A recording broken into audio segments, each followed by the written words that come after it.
Has whatever is spreading like wildfire in China already reached the United States and Europe? Michael Snyder reports. Why are so many children all over the world suddenly developing pneumonia?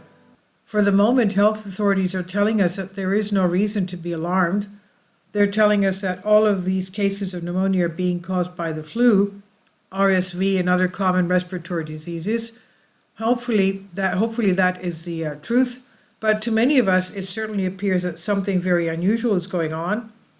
As I discussed yesterday, massive numbers of children in China have been getting seriously sick. According to CBS News, Beijing and other areas northern China have been hit by the hardest so far. Hospitals across China, the nation where the COVID-19 pandemic first emerged about 4 years ago, are grappling with a significant surge in respiratory illnesses among children. This primarily is being seen in Beijing as the northern regions. The rise in cases has been making headlines in China and raising concerns internationally as Chinese doctors are working overtime to care for a huge flood of small patients. In response to this dramatic surge in cases, workers in hazmat suits have been spraying the streets, and Chinese authorities have brought back masks and social distancing.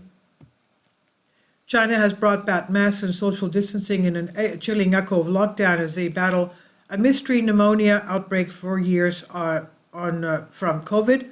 And alarming footage has emerged of mask-wearing crowds inside Chinese hospitals as fears of a new pandemic sweep across the globe. Areas in the north of the country, such as Beijing and Liaoning, have been hit the hardest, with reports emerging last week that hospitals are being overwhelmed with sick children. Why is China implementing such extreme measures if there is no reason for concern? According to the British news source, many of the children that are showing up at Chinese hospitals have developed what's known as white lung syndrome, a common bacterial infection called Mycoplasma pneumoniae has circulated since May, but is now showing ground glass opaquity in lung scans, an indicator of severe respiratory illness. Also known as white lung syndrome, many parents are deeply worried and are having to wait at least a day just for emergency care. There aren't enough doctors to care for all the kids that are severely ill, and that is extremely alarming. I was hoping that this crisis would be limited to China, but now large numbers of children in Europe are suddenly developing pneumonia too. Cases of pneumonia in children are rising in Europe as a second country reports an uptick in the deadly respiratory disease. The Netherlands Institute for Health Service Research, NIVEL, has reported that 80 out of every 100,000 children in the country between ages 5 and 14 came down with pneumonia last week. This sounds something that we'll want to watch very, very closely. If Europe follows the same path that China has, we may have a new global health crisis on our hands, and it looks like the US has been affected as well.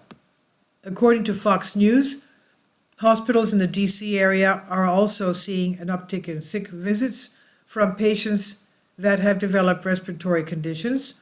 The mysterious respiratory illness that are reportedly wreaking havoc in hospitals in China are now raising concerns for the medical community across the country and impacting Washington, D.C., according to reports.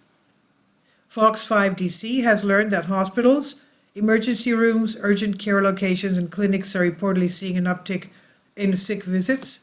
At this point, we don't know if what is happening in the United States and what is happening in Europe are both related to what's happening in China. It's just a coincidence. Is it a coincidence that kids in Europe are developing pneumonia in staggering numbers just like Chinese kids are? During the COVID pandemic, children fared better than anyone else, but now children are getting absolutely hammered by whatever this is. And all of this is happening at a time when hospitals in the United States are dealing with repeated cyber attacks. In fact, hospitals in 3 states have actually had to divert patients away from their emergency rooms due to cyber attacks on the company that owns them. Hospitals in at least 3 states are diverting patients from their emergency rooms after a major cyber attack hit their parent company last week.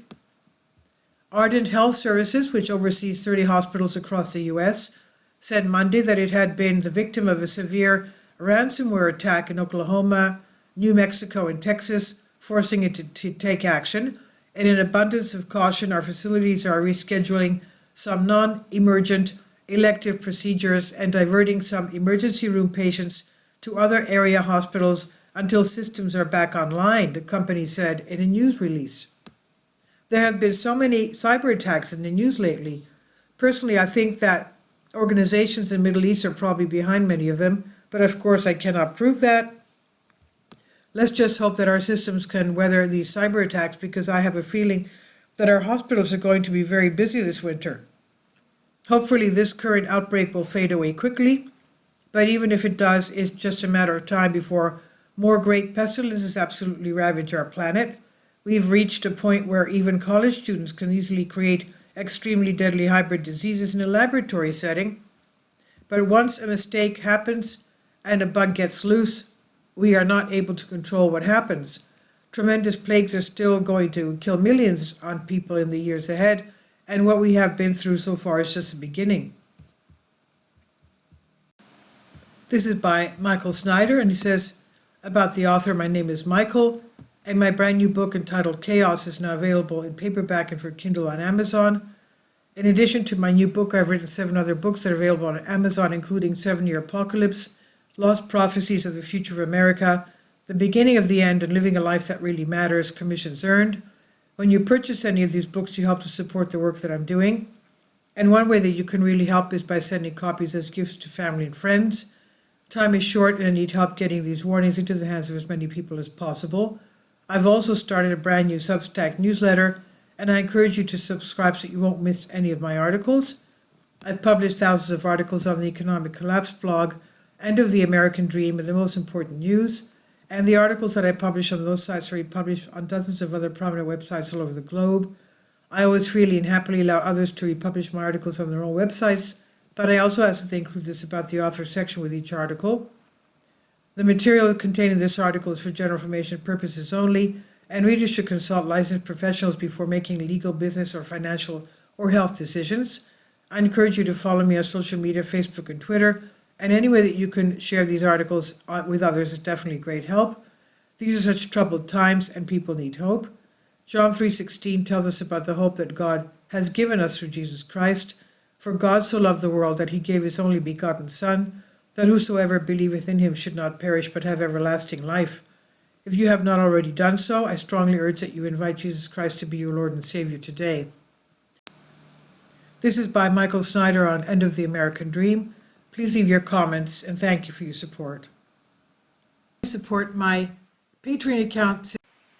The daily posts are 5 videos daily, and they are totally different from what I have on my YouTube channel. Thank you so much for your support, and that you find all my content so interesting. You'll find the Patreon account details in the description box below.